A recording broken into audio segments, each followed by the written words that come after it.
Tuesday, January 11th, 2022, and we are live. Welcome to the African History Network show. All right, so many people saw the press conference. I'm sorry, many people saw the speech that President Joe Biden delivered today at the Atlanta University, that's sandwiched between the campuses of Morehouse College and Clark Atlanta University, two historically black colleges. So it was Joe Biden called for changing the filibuster rule today, a um, a strong push, a strong call to change the filibuster rule if they cannot get the John Lewis Voting Rights Act or the Freedom to Vote Act passed in the Senate. So even though Biden has said he supported a going back to a talking filibuster in the past, and it may come to a carve out to the Voting Rights Act. This was a very, very strong speech, and only the third speech that Biden has given that was actually focused on voting rights. So we're going to talk some about what happened today. Washington Post has a good article on this. Biden calls for changing the filibuster in major voting rights speech. We'll let you hear an excerpt of what happened today as well. And this ties into what we talked about on yesterday's show, actually understanding how to get these bills passed, especially in the Senate, because there are only 100 U.S. senators, and there's only 2.5 African-American senators in the U.S. Senate. And I say half because Senator Tim Scott, Black Tea Party Republican from South Carolina, half the time he doesn't act like he's black, because Senator Tim Scott is not supporting the John Lewis Voting Rights Act. He's not supporting the Freedom to Vote Act. He didn't vote for any of these bills, generally speaking. So we'll talk about this. Then also, I posted a article today from NPR, National Public Radio. And this deals with legendary poet Maya Angelou, is the first African-American woman to be featured on a U.S. quarter. And we know, we talked about a couple of years ago how because of the 100th anniversary of the 19th Amendment to the U.S. Constitution, there was going to be historic women of different races on U.S. currency. Harriet Tubman on the $20 bill, Marian Anderson on the $5 bill, Dr. King on the $5 bill. So we got the news today that Maya Angelou is going to be featured on the U.S. quarter. So we'll talk a little bit about this as well. A new quarter featuring legendary poet and civil rights activist Maya Angelou and other trailblazing American women has officially started shipping to banks on Monday, January 10th, the U.S. Mint announced. Maya Angelou is the first Black woman to appear on the quarter. So we'll talk a little bit about this today on today's show also. Now, some people are saying, well, what about the Harriet Tubman on the $20 bill? As there's an article from RochesterFirst.com that deals with this, and it talks about how they have until the year 2030 to update the make changes to the $20 bill. And it's more complex changing the $20 bill, and they're dealing with counterfeiting measures as well that have to be taken into consideration. So we'll discuss that a little bit also. But Harriet Tubman on the $20 bill was not the only change that was taking place to U.S. currency. And I discussed this back in, I think it was 2016, 2017, when they made the announcement. Okay, so we'll talk about that. Now, there was a story that I did not get a chance to get to on yesterday's show. This dealt with voting rights activist Vernon Dahmer. Vernon Dahmer. He was killed by the Ku Klux Klan January 10th, 1966. And yesterday was the anniversary of him being killed by the Ku Klux Klan. And I was going to talk about it on yesterday's show, but we didn't get a chance to. Yesterday we dealt with the passing of Sidney Poitier. So go back and watch the January 10th show. But I wanted to talk about Vernon Dahmer today because of the speech that took place in Atlanta, Georgia, where Dr. King was born in 1929, dealing with voting rights that Vice President Kamala Harris and President Joe Biden gave today. So we're going to talk a little bit about Vernon Dahmer and why he was killed by the Ku Klux Klan.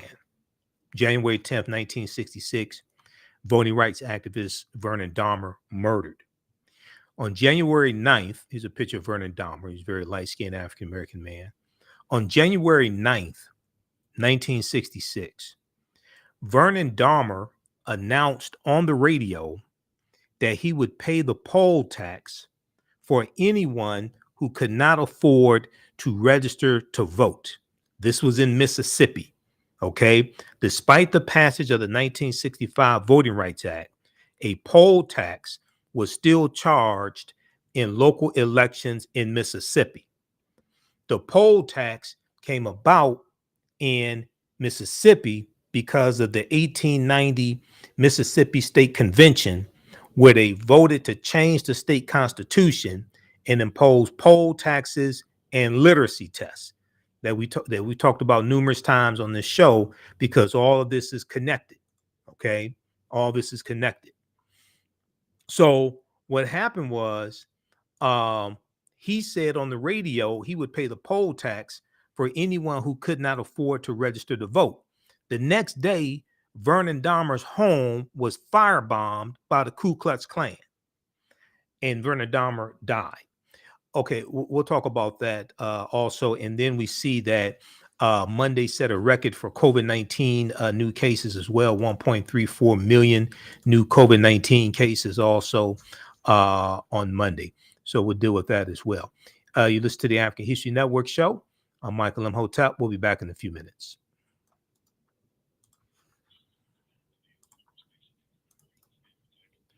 All right, stand by. Stand by.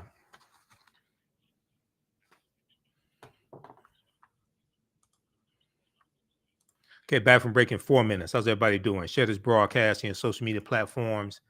Invite your friends to tune in. Stand by.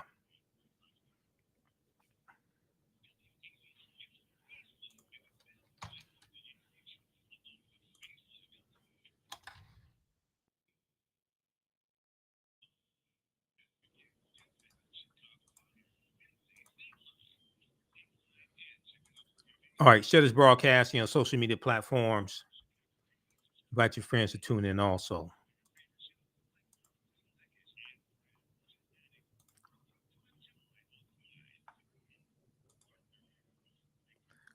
Okay, you can still register for the online classes I teach on Saturdays and Sundays, from the Civil War to the Civil Rights Movement and Black Power, 1865 to 1968.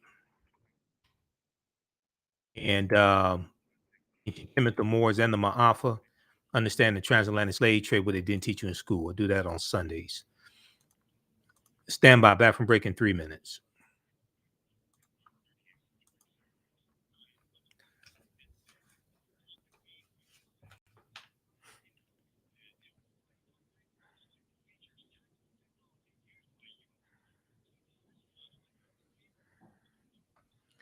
All right, back from break in 2 minutes. Stand by.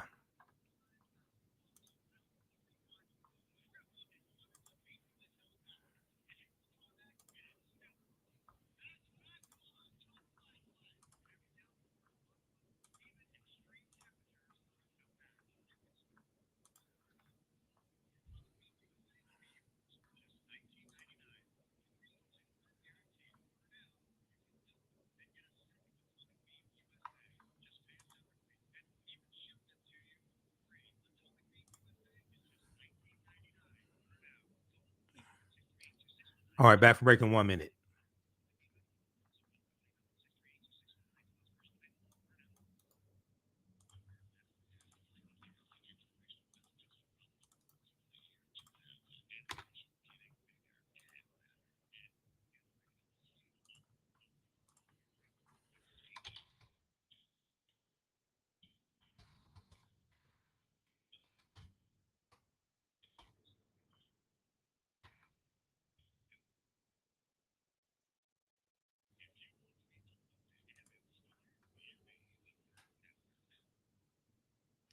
Welcome back to the African History Network show right here on 910 a.m. the Superstation, the Future Radio. I'm your host, Brother Michael Imhotep. It is Tuesday, January 11th, 2022, and we are live. Calling numbers 313-778-7600, 313-778-7600 is the call-in number if you have a question or comment. All right, we're going to go to clip one here in just a minute, Shakita. Okay, so I watched the speech given today, and it was the most forceful speech so far from President Joe Biden, calling for a change to the filibuster to get the voting rights bills passed, and it's definitely needed. Okay, so I want to go to this article here from the first one we'll look at is the one here from Washington Post. Let's flip over to this one here from the Washington Post. Just a second here. And then also there's a good one from NBC News as well. Biden calls for end to filibuster to pass voting rights legislation. But the first one I want to look at is from the Washington Post. This one here from the Washington Post is Biden calls for changing the filibuster in major voting rights speech. Okay, so President Joe Biden threw his full support Tuesday behind changing the Senate filibuster to ease passage of voting rights bills, using a major speech in Atlanta to endorse an idea increasingly backed by Democrats and civil rights activists seeking momentum on what has been an intractable issue. Now, Senator Chuck Schumer has said that they're going to take a vote in the Senate by January 17th, which is Dr. King Day, on the Voting Rights Act. Senator Chuck Schumer was on The View this morning, ABC, The View this morning, and singled out Senator Kirsten Sinema of Arizona and Senator Joe Manchin of West Virginia. As we talked about on yesterday's show, there has been movement there's been movement with some Democratic senators who were against changing the filibuster rule. Senator Maggie Hassan of New Hampshire has changed and said we have to change the filibuster. Senator John Hickenlooper of Colorado, Senator Tim Kaine of Virginia, also Senator John Tester of Montana. They've all moved, and now the real focus is on Kirsten Sinema and Joe Manchin, because it was 8 or 9 senators who were against changing the filibuster, and many of them have changed their minds and said because of the recalcitrance of Republicans, and because of Republicans voting against the voting rights bills, but also because of the changes Republicans are making in state legislatures and pushing the big lie and passing these voter suppression bills. And then also you have to look at the information coming out of the January 6th commission as well, and seeing how intricately planned that January 6th attempted insurrection was also. So all these things are converging together. All these variables are converging together.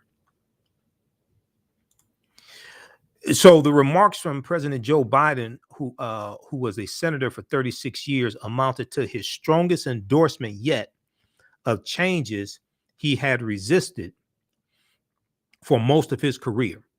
The president made clear that he, like many others in his party, now believes the filibuster is being abused to block legislation that is fundamental to democracy. Now, in yesterday's show, we talked about the filibuster abuse that's taking place and how it used to be a talking standing filibuster, but in recent years it's changed, and you can just call in. You can call the Senate Majority Leader from your office or call the Senate Majority Leader from the country club and say you want to filibuster a bill.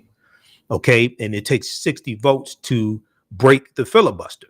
The onus is on the majority as opposed to onus being on the minority. So you have a lot of filibuster abuse that's taking place. I want to let's go to clip number one, Shakita. This is from MSNBC. This is from today. Let's go to clip number one.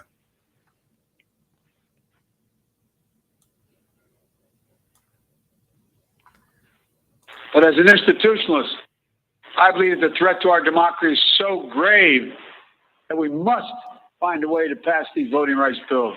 Debate them, vote, let the majority prevail.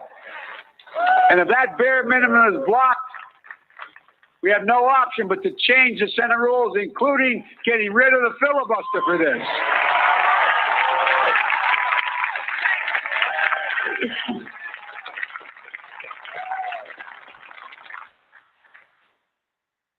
You know,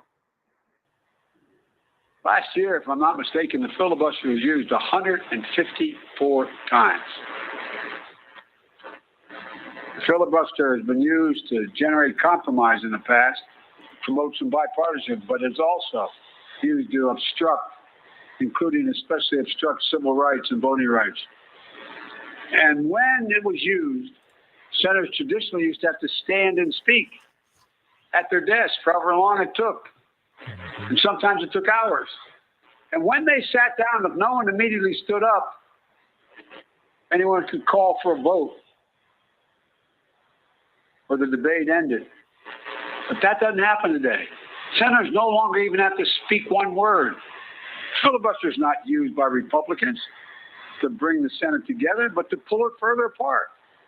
Filibusters are weaponized and abused. While the state legislative assault on voting rights is simple, all you need in your House and Senate is a pure majority. In the United States Senate, it takes a supermajority, 60 votes, even to get a vote, instead of 50 to protect the right to vote.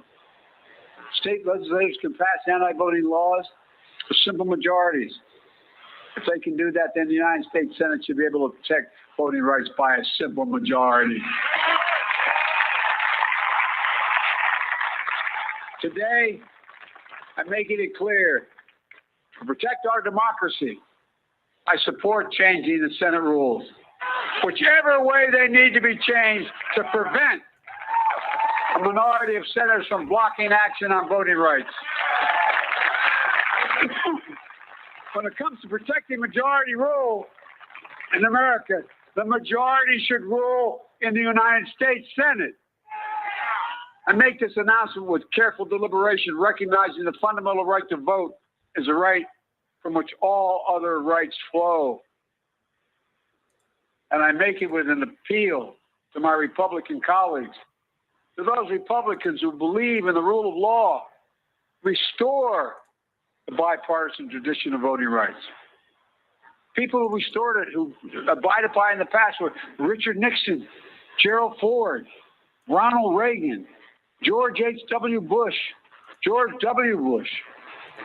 They all supported the Voting Rights Act. Don't let the Republican Party morph into something else. Restore the institution of the Senate the way it was designed to be. Senate rules were just changed to raise the debt ceiling so we wouldn't renege on our debt for the first time in our history, prevent an economic crisis. That was done by simple majority. As Senator Warnock said a few weeks ago in a powerful speech, if we change the rules to protect the full faith and credit of the United States, we should be able to change the rules to protect the heart and soul of our democracy. He was right. In the days that followed John Lewis's death, there was an outpouring of praise and support across the political spectrum. But as we stand here today, it isn't enough just to praise his memory. We must translate eulogy into action. We need to follow John Lewis's footsteps. We need to support the bill in his name. Okay. I've been dealing with that massive issue. Pause right there. All right. So that was an excerpt of the speech today. We have another excerpt that we're going to go to here in just a minute. Now, there was a good article from Politico.com today. I'm going to pull this up as well. The fate of the filibuster. This one here from Politico. The fate of the filibuster, your guide to changes Dems really want. Okay, now this came out January 11th, 2022. This one came out today. Let me go to this here. We're going to go to clip 3 here in just a second, Shakita. Then we'll go back to clip 2, which is in the article from the Washington Post that I sent you. Okay, the fate of the filibuster, your guide to changes Dems really want.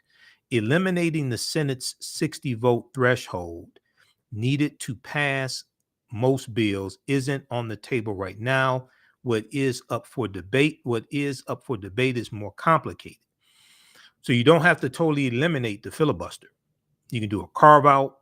The first thing that needs to do is you go back to a standing talking filibuster.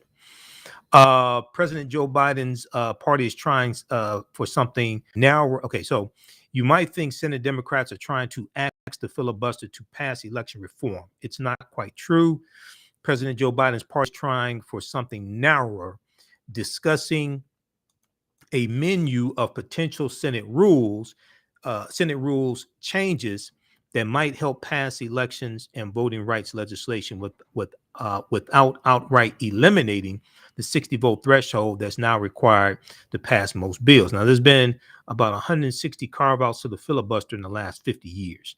So you don't have to get rid of it totally. There is some filibuster reform that needs to take place. There is some change that needs to take place to the rules. And the smaller scale ideas Democrats are now debating may not fully overcome the GOP's staunch opposition to the election bill.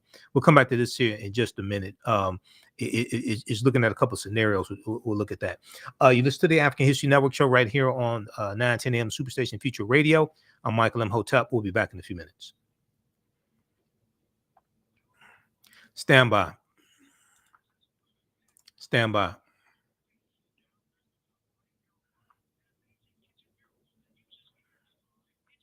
Okay, back from break in 4 minutes. Stand by.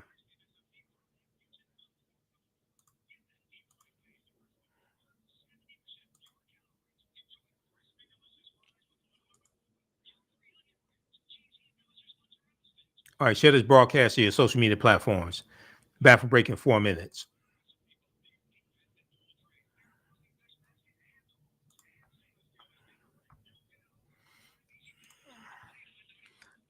All right, if you like this type of information, you can support the African History Network, $ the AHN Show through Cash App, $ the AHN Show through Cash App, also through PayPal, paypal.me/the AHN Show. Back from break in 3 minutes.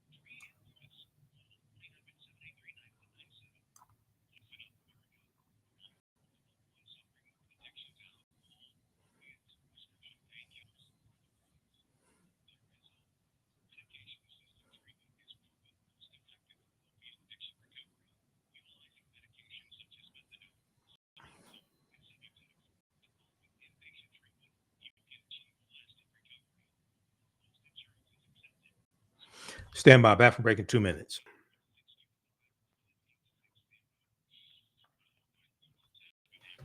What show we deal with current events in history and politics, education, economic empowerment, entrepreneurship, relationships, love, sex, health issues, and much, much more. Unfortunately, many people confuse what racism is. Racism is a power structure. It was laws and policies that put us in this predicament. It's going to be laws and policies that take us out. So when you control the radius of a man or woman's thoughts, you can control the compass of his or her actions because the mind can't do it.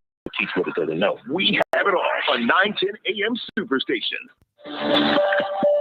910, the Superstation, Detroit's only African-American talk radio.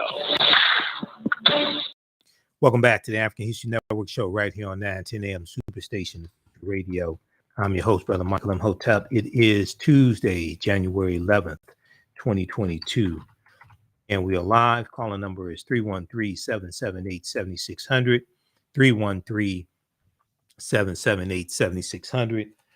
If you have a question or comment. Okay, so right before the break, we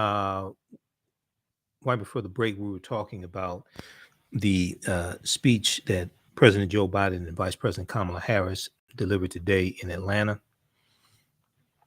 And just bear with me here, it's freezing up. Okay.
All right, stand by. Okay, hold on.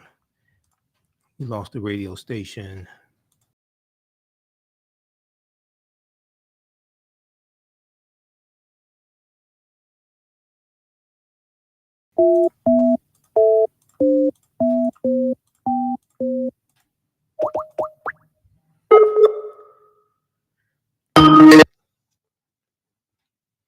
Stand by.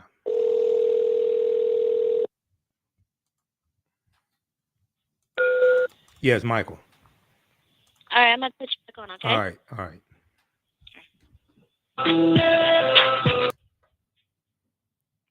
All right. Okay, we're back. We had some technical difficulties here. Okay, welcome back to the African History Network show. It is Tuesday, January 11th, 2022, and we are live. Calling numbers 313-778-7600, 313-778-7600 is the calling number if you have a question or comment.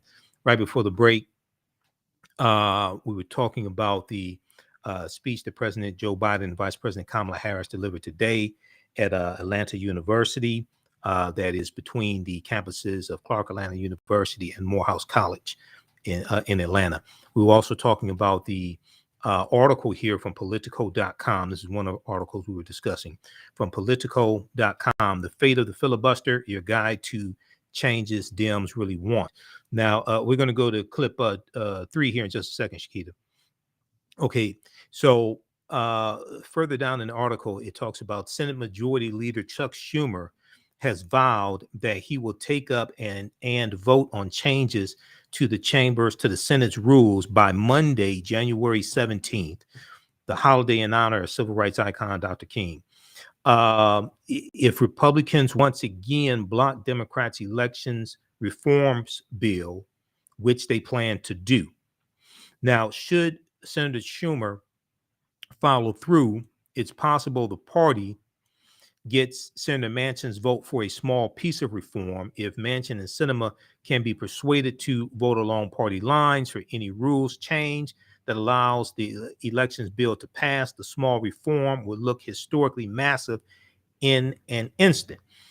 Now, Lawrence O'Donnell reported tonight on MSN there's a meeting taking place with some key Democratic senators, and Senator Kirsten Sinema is one of those senators, and it's about getting the voting rights bill passed and getting around the filibuster. Okay, let's see here. Okay, so they talk about here are some of the options Democrats are discussing: the talking filibuster, which we just discussed. Under current Senate rules, senators need 60 votes to end debate on most bills. Final passage still takes a simple majority, but senators first need to vote to stop debating. A return to the so-called talking filibuster, which the Senate chamber essentially dropped in the 1970s, requires a senator from the minority party to be speaking for as long as he or she wants to block a bill. As long as a senator keeps talking, debate can't. All right. And Senator Strom Thurmond had one of the longest talking filibusters. It was like a little more than 24 hours or something like that. Yes, this is Mr. Smith Goes to Washington style filibuster for those who have seen the classic 1939 Jimmy Stewart film. All right. Under a talking filibuster, 60 senators can vote to end debate at any time. If that does not happen, the debate continues until the minority party leaves a vacancy on the floor, at which point the majority party can move to final passage of the bill, requiring only a simple majority vote, which is +1, simple majority. Okay, now, then also clearing the way to current Senate rules requires 60 votes to even start to debate a bill, which allows a minority of senators to stop legislation from getting any floor consideration. Democrats are considering a proposal that would reduce the votes needed to start debate from 60 votes down to 50 votes, a move that potentially could be paired with the talking filibuster. So it helps to understand Senate rules, because the rules of the Senate are much different than the rules of the House of Representatives. There is no filibuster in the rules of the House of Representatives.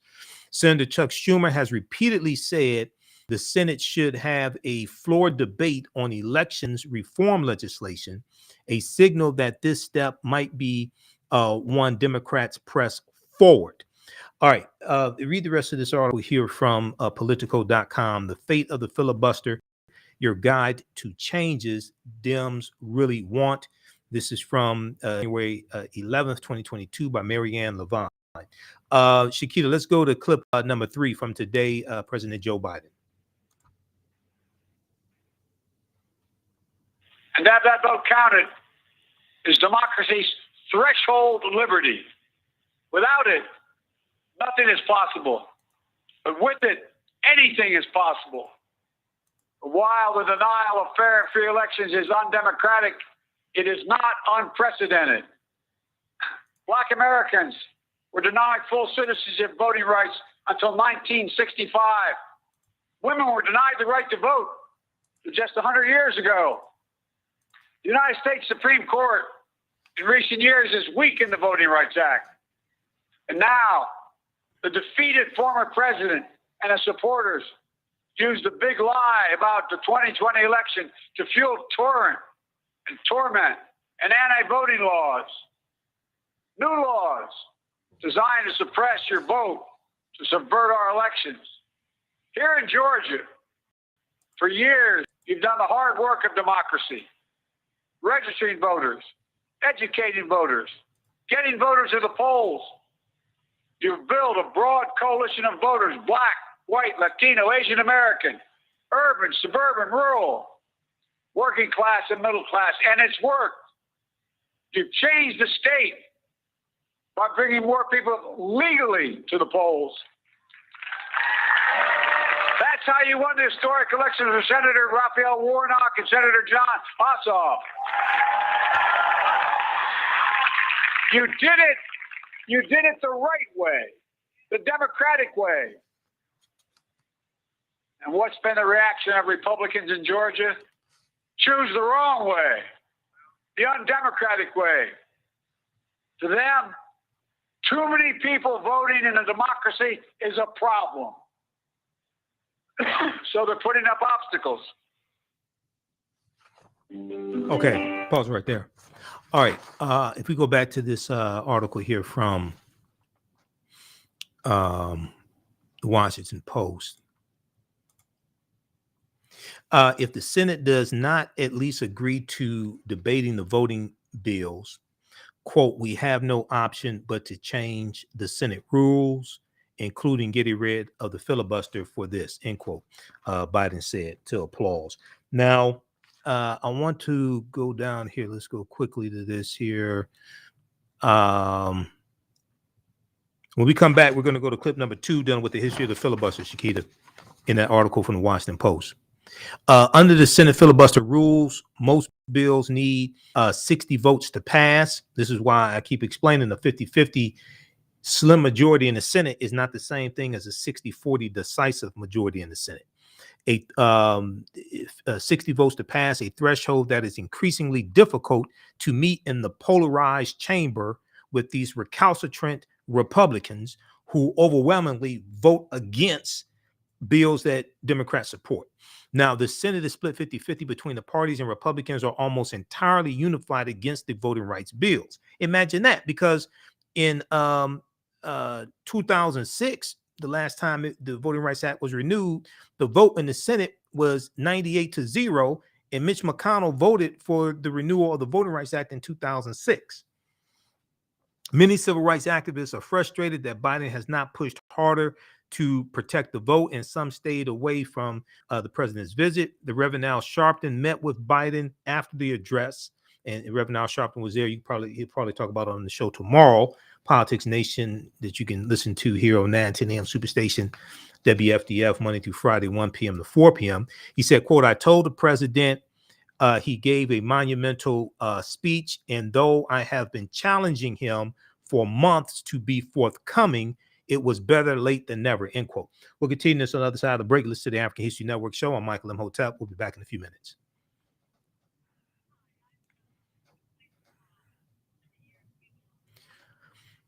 Stand by. Back from break in 4 minutes. Damn.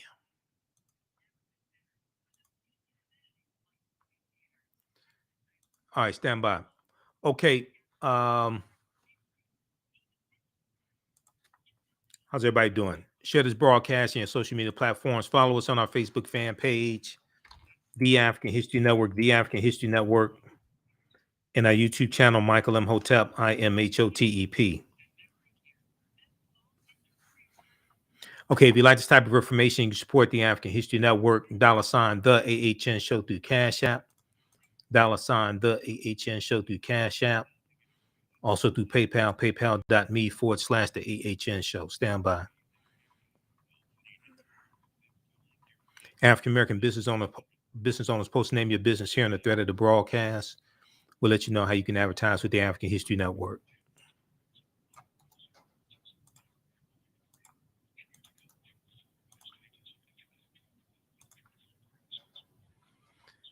All right, stand by.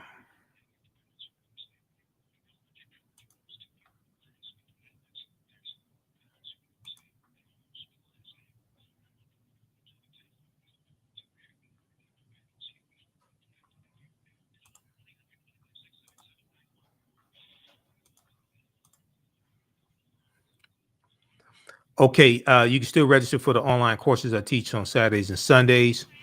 Saturday, it is from the Civil War to the Civil Rights Movement and Black Power, 1865 to 1968.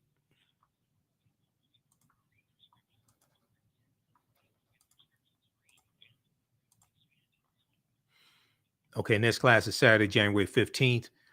And we do a history leading up to the Civil War and then from 1865 to 1968 to understand what happened to us and the laws and policies put in place so we can understand where we need to go from here. All right, and we have a course bundle pack where you can register for both classes for only $70. They're regularly $130 each. We do the sessions live. They're archived and recorded. You can go back and watch anytime. Welcome back to the African History Network show right here on 910 AM, the Superstation, the Future Radio. I'm your host, Brother Michael Imhotep. All right. I want to go to the, this is what we're going to do. I want to squeeze in this story here dealing with Vernon Dahmer because we're talking about voting rights. Okay. And this deals with Vernon Dahmer, who was a voting rights activist. And he was killed by the Ku Klux Klan after he announced on the radio that he was going to pay the poll taxes for anyone who wanted to vote. This was in Mississippi, 1966. Okay, so right before the break, we were talking about this article from the Washington Post. So go back and go read the rest of it because I need to get to this other one here. Now, Vice President Kamala Harris herself, a former U.S. Senator, also embraced amending the filibuster as she spoke before Joe Biden spoke today at Atlanta University Center, which is between two historically Black institutions, Morehouse College and Clark Atlanta University. And we know the state of Georgia is steeped in civil rights history. Read this article here. Biden calls for changing the filibuster in major voting rights speech. This is from the Washington Post. All right. Very quickly, I want to go to this next story here. So January 10th was the anniversary of Vernon Dahmer, voting rights activist, being killed by the Ku Klux Klan. January 10th, 1966. Okay.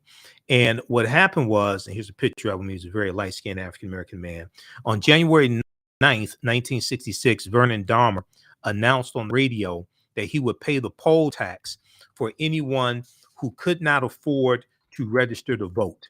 Okay, this is in Mississippi. Despite the passage of the 1965 Voting Rights Act, a poll tax was still charged in local elections in Mississippi. It's like a tax that you had to pay to be able to register to vote. All right, now, in the poll, Mississippi was instituted because of the Mississippi State Convention of 1890, where they voted to impose poll taxes and literacy tests. And what they did in 1890 became known as the Mississippi Plan. And it was designed to suppress the African-American vote and disenfranchise African-Americans. And this is why you needed a 1965 Voting Rights Act, because the Mississippi Plan became adopted by the other southern states, South Carolina, and then Georgia, Alabama, Mississippi, Oklahoma, things like this. They all adopted the Mississippi Plan to keep Blacks from voting in 1890. We came here to exclude the Negro, and they voted and changed the Mississippi State Constitution in 1890 to impose poll taxes and literacy tests in a state where African Americans were the majority of the voters and the majority of the population.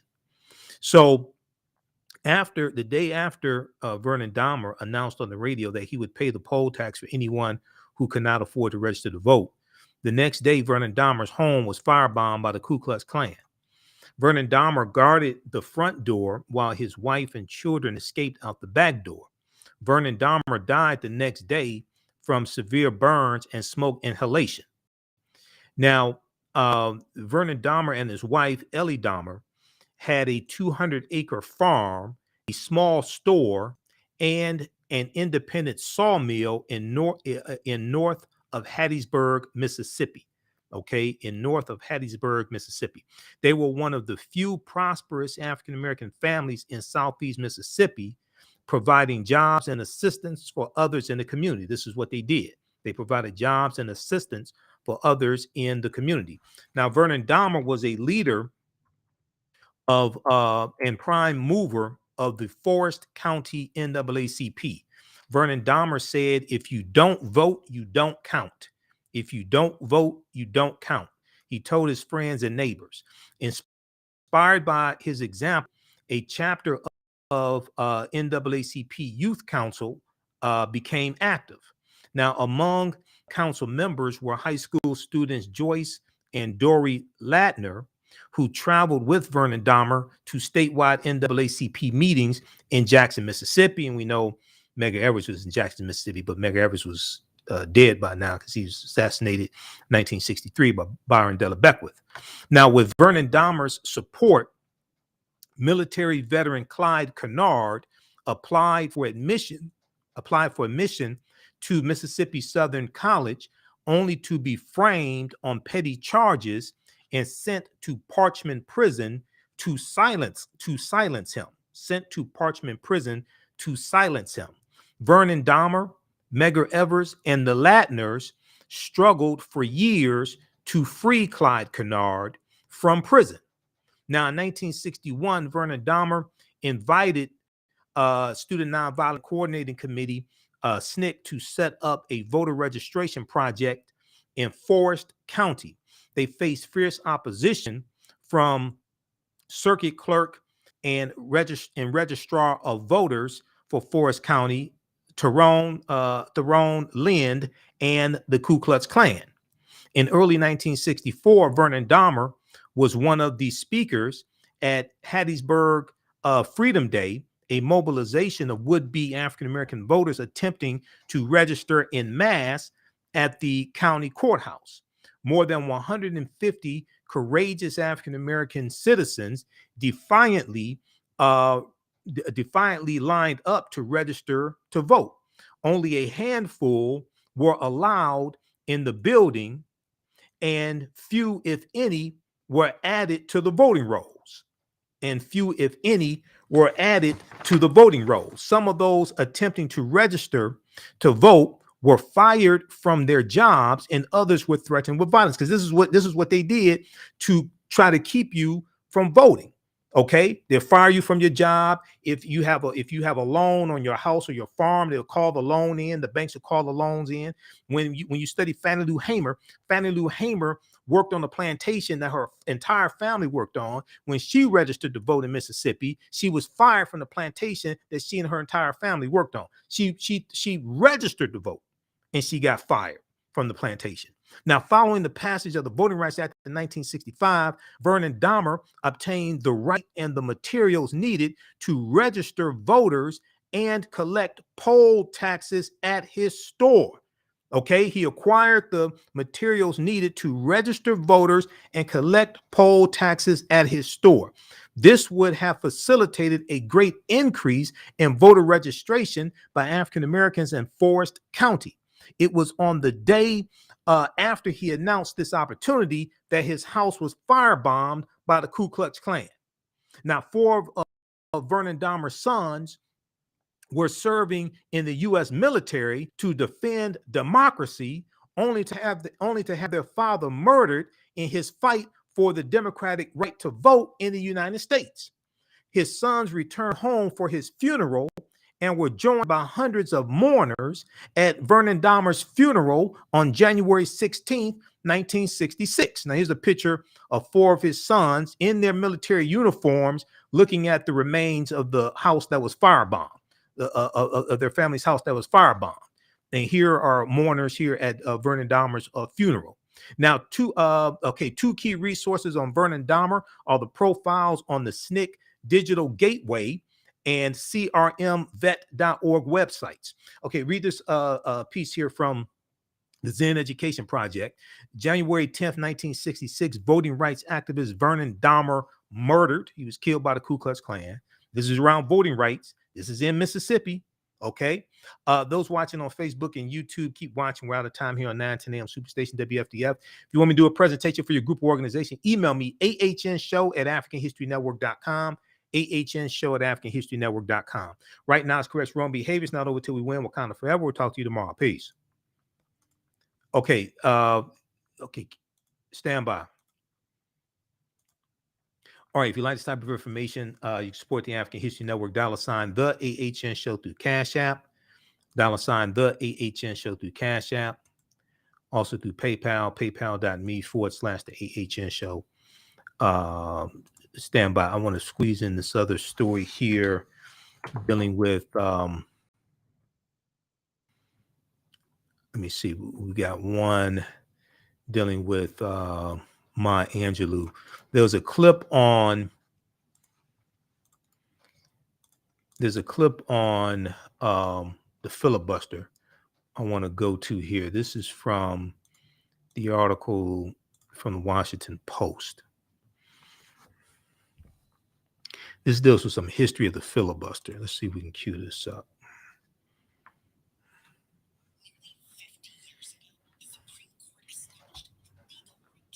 All right, stand by. We'll cue this up. Okay, African-American business owners, post the name of your business here in the thread of the broadcast. Email us at AHNShow@AfricanHistoryNetwork.com. We'll let you know how you can advertise with the African History Network. Our current promotion is buy 1 month, get 2 months free. Okay, stand by. Let me, let's go to this here.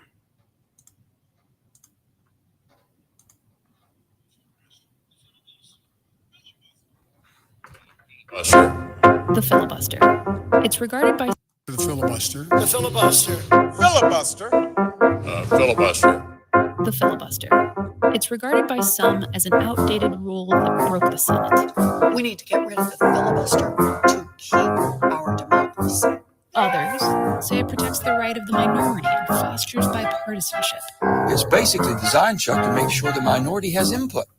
You may know it as the time Ted Cruz read Green Eggs and Ham and talked on the Senate floor for over 21 hours. Do you like green eggs and ham? But what exactly is the filibuster? And why does it exist? A filibuster really is any attempt in the Senate to block or delay a Senate from getting to a vote. That can be endless debate. It can be offering endless amendments. It can be offering obstructive motions. Put simply, it's a loophole within Senate rules that blocks legislation. Rather than requiring a simple majority to pass a bill, it requires at least 60 votes to just end debate. Once that's over, voting can begin. But that wasn't always the case. The filibuster came to be because of an unintended consequence of a very small change in pleading of the Senate rule book in 1806. You can blame that on Aaron Burr. Just a year earlier, Vice President Burr, freshly indicted for murdering Treasury Secretary Alexander Hamilton in a duel, told the Senate they had too many rules. The Senate responded by eliminating a rule that could have been used to cut off debate, opening the door for lawmakers to talk for hours to delay proceedings. For years, business went on as usual, until one senator wised up and decided to exploit the change. In the 1840s, Senator John Calhoun took the opportunity to block bills he feared would diminish the power of slaveholding states by talking for hours on end. Some senators took notice of the tactic, and decades later, the act of endless debate became more common, ultimately earning the name filibuster. The name actually comes from a Dutch term for pirate, which is pretty appropriate given that a filibustering senator is essentially taking the Senate captive. Get dressed. We're going to have company. Politicians on both sides of the aisle were frustrated that a single senator's never-ending speech could destroy legislation supported by the majority. So in 1917, at the urging of President Woodrow Wilson, Senate Rule 22 was adopted. It allowed the Senate to end debate with a 2/3 majority vote, also known as a cloture. This was later reduced even further to a 3/5 vote. Even still, long-winded talks were very much possible. The record for the longest single-person filibuster is held by South Carolina's Strom Thurmond, who tried to stop the passage of the 1957 Civil Rights Act. He went on and on for over 24 hours and failed to convince a single senator to change their vote. Fast forward to today, the filibuster is now more common than ever. But unlike the old days, they're rarely passionate, hours-long speeches. And I'm going to stay right here and fight for this lost cause, even if this room gets filled with lies like these. Regardless regardless of opposition senators' intent in voting against cloture, the outcome more often than not is just deadlock, that these issues just remain on the agenda year after year, and in fact never get to the vote beyond the procedural vote on cloture. Both Democrats and Republicans have toyed with eliminating the legislative filibuster over the years. One way to do that is the complicated nuclear option, when senators override an existing rule, like the number of votes needed to end debate.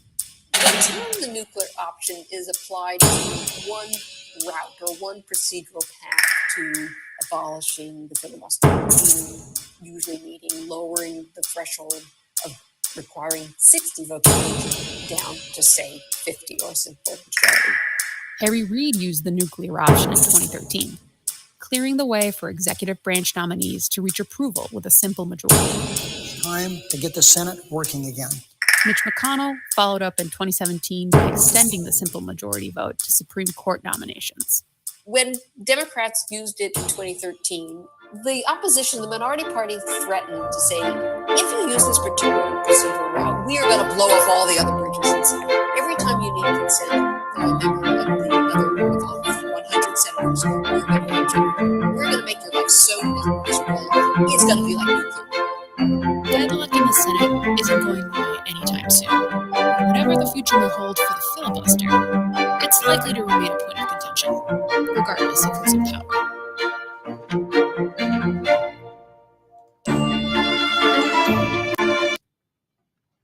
Okay. So that's a little background information, background history on the filibuster. And that is from the Washington Post.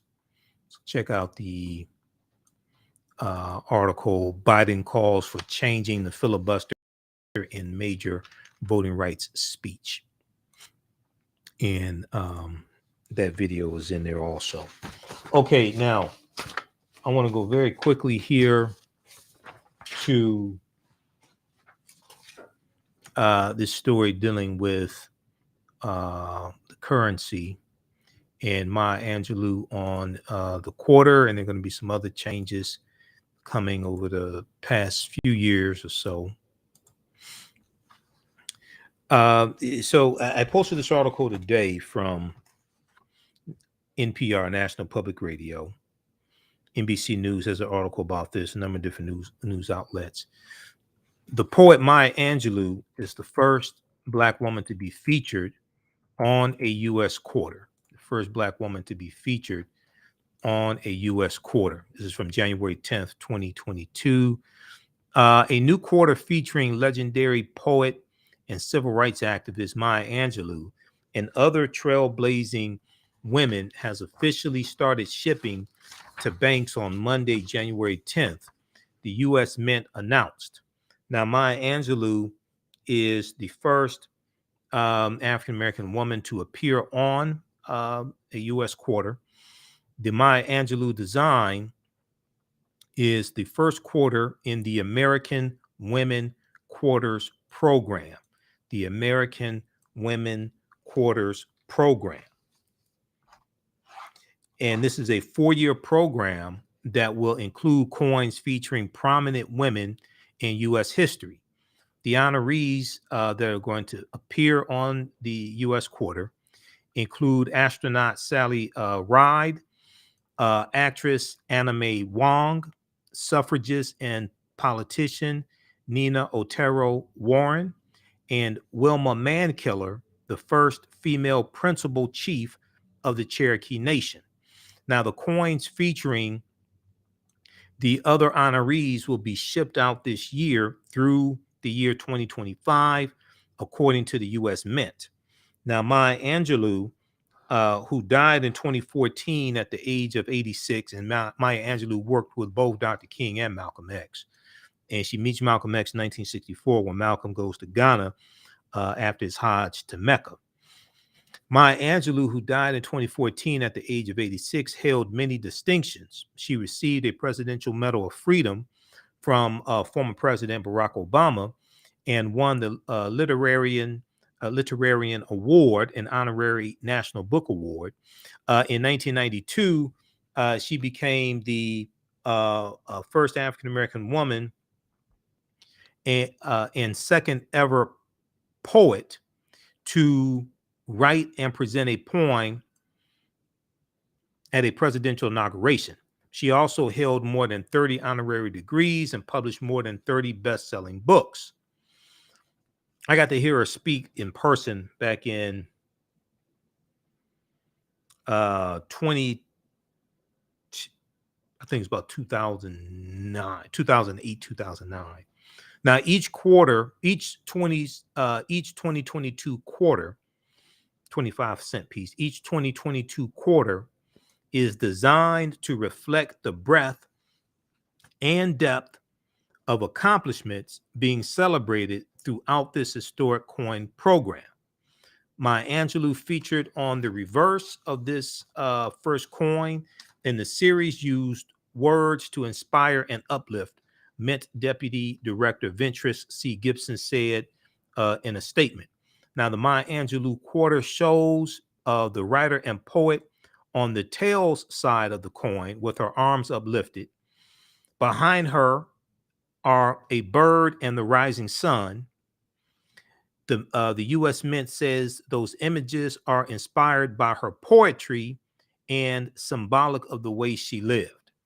Now, the head side of the coin features a portrait of George Washington by a female sculptor that was first recommended by the U.S. Mint back in 1932. At the time, it selected a design by John Flanagan to portray George Washington.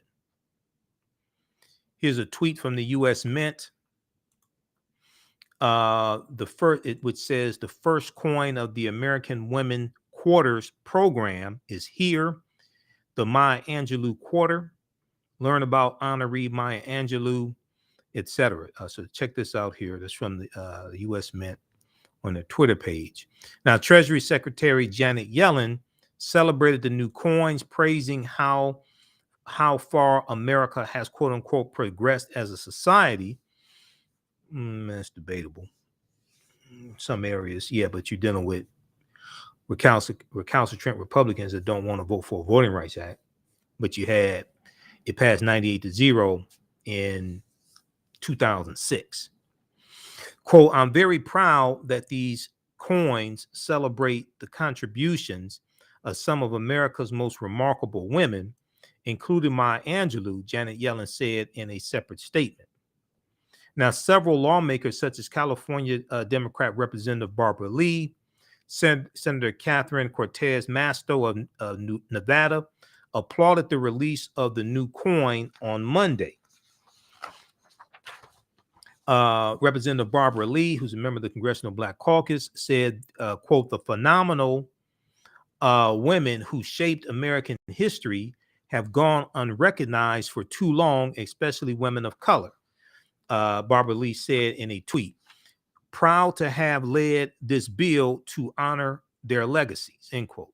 Now, Barbara Lee was influential in introducing the Circulating Collectible Coin Redesign Act of 2020. The act passed in January 2021 and essentially paved the way for the design of the new commemoration coins. Okay, so read this article here. Now, some people say, well, what about the $20 bill? And Harriet Tubman is supposed to be on the $20 bill. Okay, so if you read this article here from RochesterFirst.com, when will Harriet Tubman be on the $20 bill?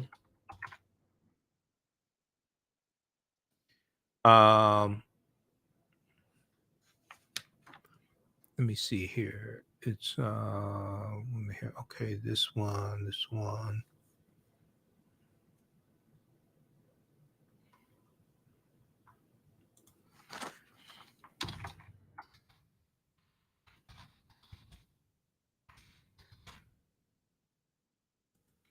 Right, so right here.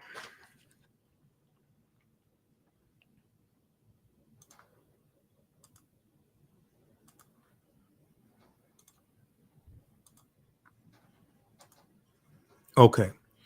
When will Harriet Tubman be on the $20 bill? This is from RochesterFirst.com, January 1st, 2022.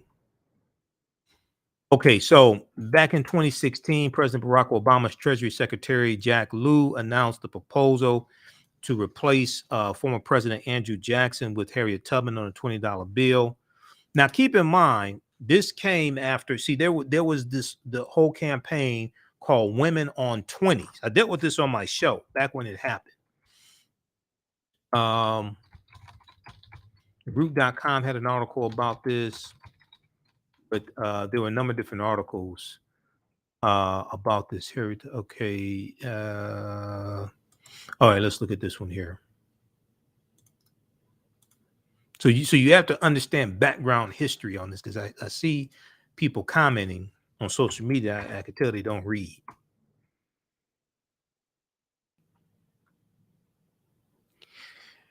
April 20th, 2016. This is from the root.com. We dealt with this here on the show because I've been on since 2010. Harriet Tubman to be new face of $20 bill. MLK and Marian Anderson to be honored on back of new $5 bill. April 20th, 2016 by Brianna Edwards for the root.com. Harriet Tubman will be replacing Andrew Jackson, Donald Trump's favorite president, as the face of the $20 bill. The Treasury Department confirmed on Wednesday, but Tubman is not the only civil rights icon set to be honored on U.S. currency. Secretary of the Treasury Jacob Lew, also known as Jack Lew, said during a press conference, a press call Wednesday in April 2016, that the $5 bill will also be redesigned and will feature images from the civil rights movement, historic events that occurred on the steps of the Lincoln Memorial, including Martin Luther King Jr.'s I Have a Dream speech and a 1939 performance by opera singer Marian Anderson. President Abraham Lincoln will remain the face of the $5 bill. Now, although Harriet Tubman will replace President Andrew Jackson, slave-owning President Andrew Jackson, on the front of the $20 bill, Andrew Jackson's image will still be featured on the back of the bill and will be commingled in some way with the image of the White House. Now, let me see. Okay, Treasurer Alexander Hamilton, a currency. Okay, women on 20s. Okay, the Treasury Department had scheduled the new designs for 3 bills to be released in 2020 in conjunction with the 100th anniversary of the 19th Amendment, which gave women the vote. Circulation of the bills is set to begin at a later date. Blah, blah, blah. They talk about women on 20s here. That was a campaign, a write-in campaign where people could vote who they wanted on the new, which women they wanted on the new currency. Let me see. Blah, blah, blah. Okay, so read this article here, and okay. Now there's another. So that is after the votes came in and the decision was made. There's a background information to that, and that is, let's see, we have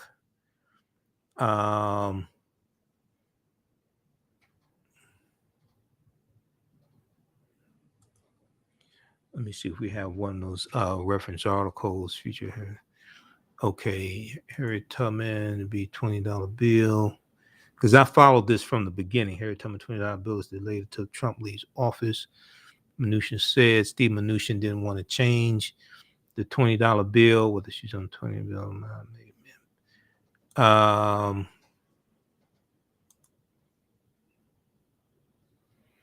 Let me see here.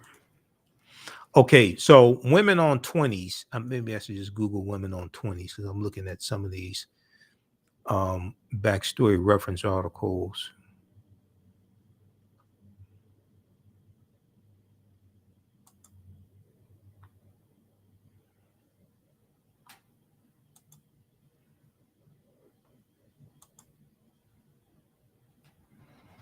All right, let's pull this one up here.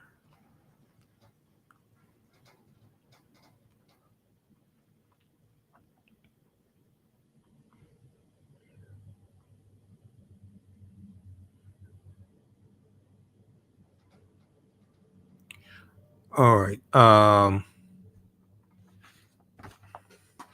This is the website. You can Google this here, Women on 20s. But this is the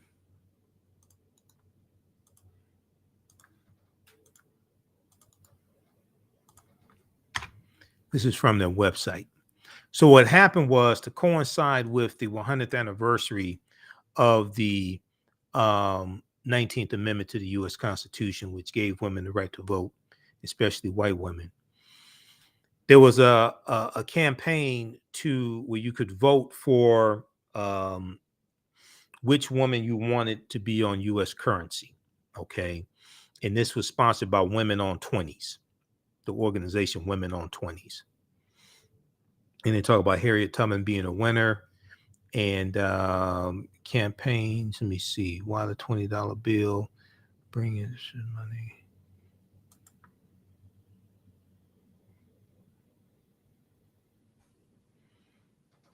Okay, so I'll read this to have some background information. All right, now there's an article here from RochesterFirst.com, which deals with the delay in the change in the $20 bill.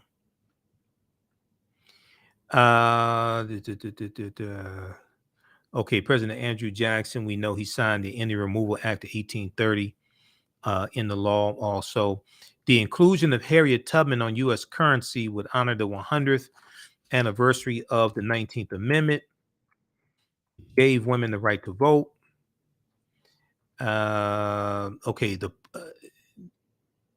Congressman John Katko, Republican of New York, later introduced the Harriet Tubman Tribute Act of 2019, which would require the Treasury Department to put Tubman on the $20 bill by 2020. The congressman stated, quote, "We don't have a woman of color. We don't have a woman of color. We don't have any person of color on any U.S. currency. It should not even be an issue in my mind," end quote. Treasury Secretary Steve Mnuchin under Donald Trump, Benedict Donald, stopped the plan.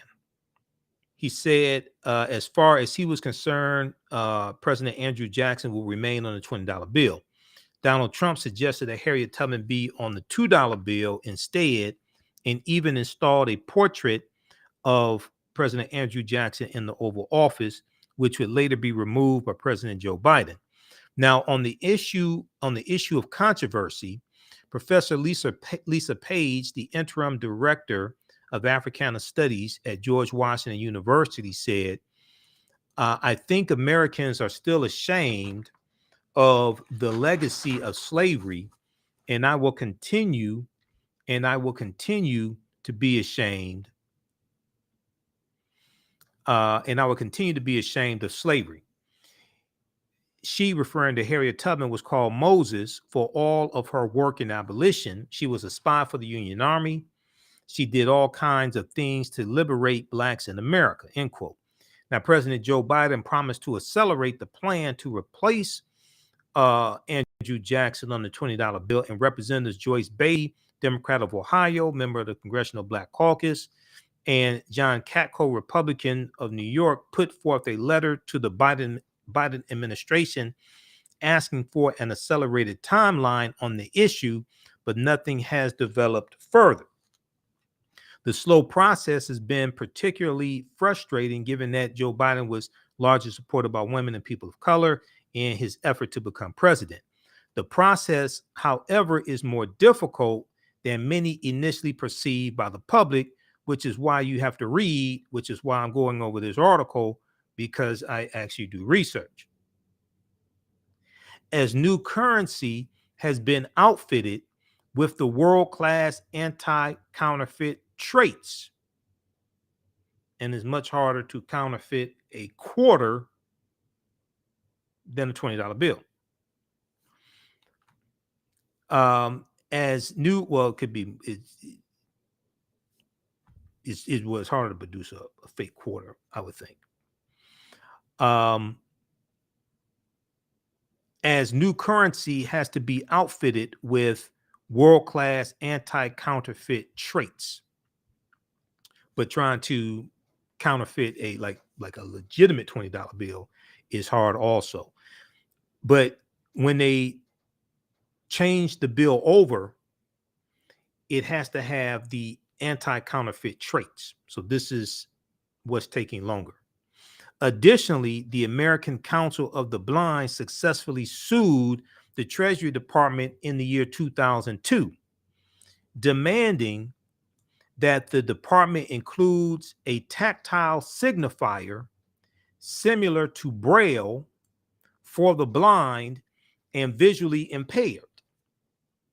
A federal judge agreed, and the decision was made to include such an element in the next revision of the U.S. currency. So this is something else that's delaying the switch over to a new $20 bill.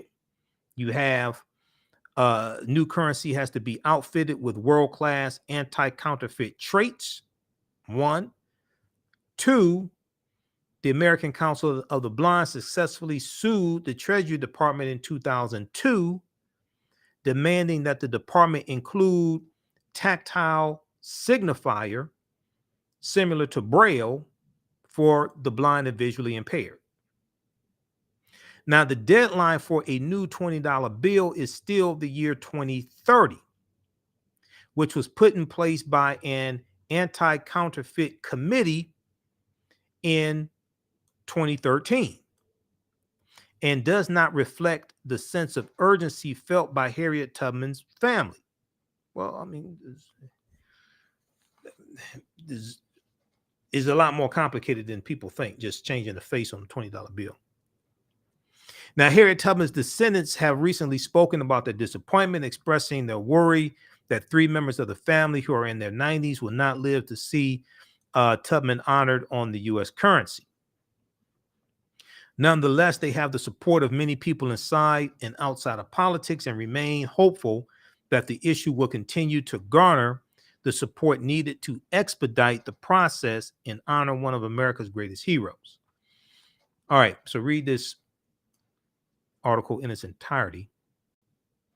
When will Harriet Tubman be on the $20 bill? This is from January 1st, 2022, from rochesterfirst.com. All right. Lastly, here we're going to squeeze in this last story here.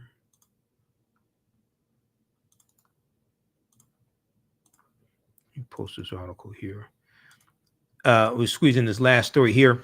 So coronavirus has been surging, especially with the Omicron variant. Omicron variant makes up about 94% of the new cases of coronavirus. And we know there was an explosion in it after the Christmas holiday, New Year's Day, and millions of people traveling across the country, especially going through TSA. Okay, this has caused a huge increase. And then we see children going back to school, the coronavirus spreading in some schools as well, which is causing some school districts to go back to virtual school for a week or two or what have you till cases subside. Now, if we look at the story here from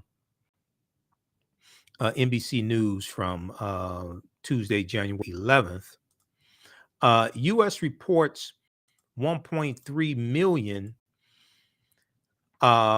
U.S. reports record 1.3 million COVID cases in a day as hospitalizations soar. The 7-day average for COVID cases in the U.S. also reached its highest point yet on Monday, January 10th, hitting an average of 740,594 new infections per day. Okay, that is the 7-day average for COVID-19 cases. The United States reported 1.34 million COVID cases on Monday, January 10th. according to an NBC News tally, with the daily case rate shattering global records as hospitalizations soared across the country. Now, at least 1.34 million new COVID-19 infections were identified on Monday. That's an undercount because of home testing. Some positive results in the home tests are not reported, so they're not put into the database.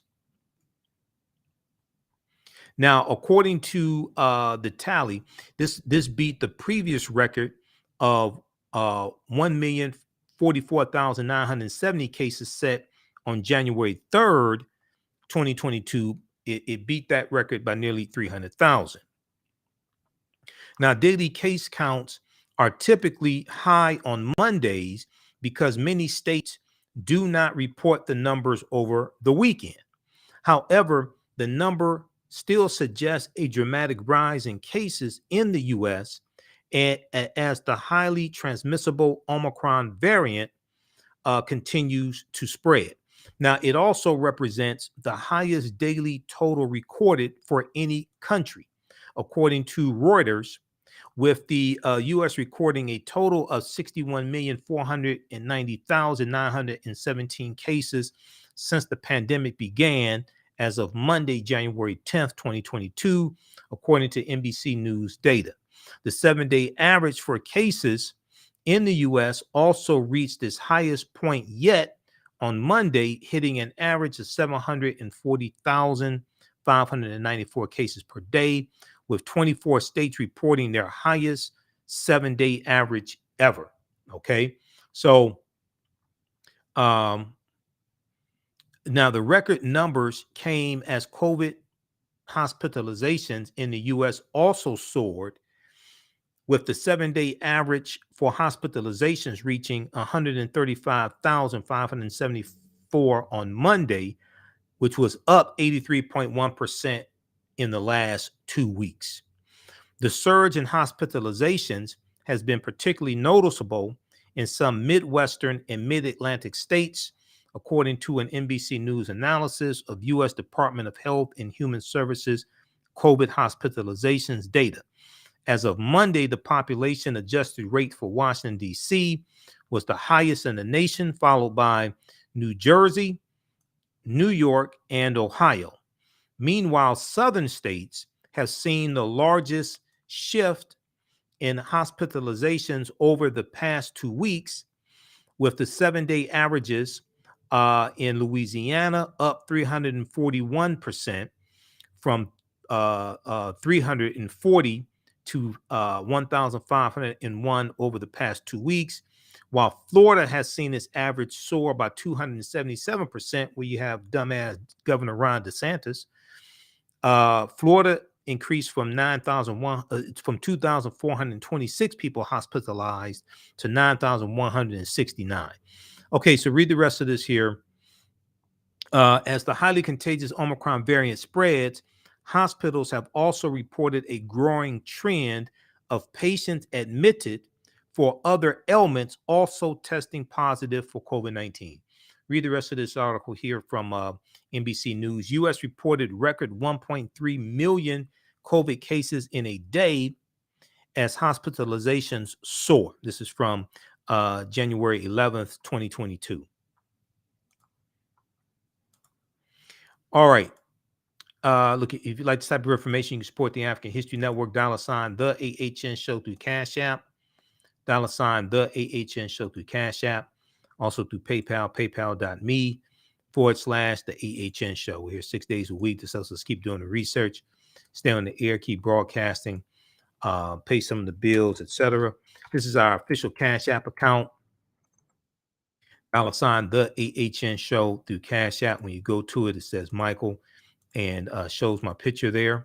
Okay, these other ones here are fake African History Network Cash App accounts. So that's not us. So we also have the information at our website, AfricanHistoryNetwork.com. If you want to advertise with the African History Network, email us at AHNShow@AfricanHistoryNetwork.com, AHNShow@AfricanHistoryNetwork.com. Our current promotion is buy 1 month, get 2 months free. And we have 3 new advertising packages that we just released earlier this month. Okay, so and our platinum package is really, really good, really good package. So African American business owners, post name your business here on the thread of the broadcast. Email us at AHNShow@AfricanHistoryNetwork.com, and we'll let you know how you can advertise with the African History Network. If you want me to do a presentation for your group or organization, also email me as well. You know, African American History Month is coming up, and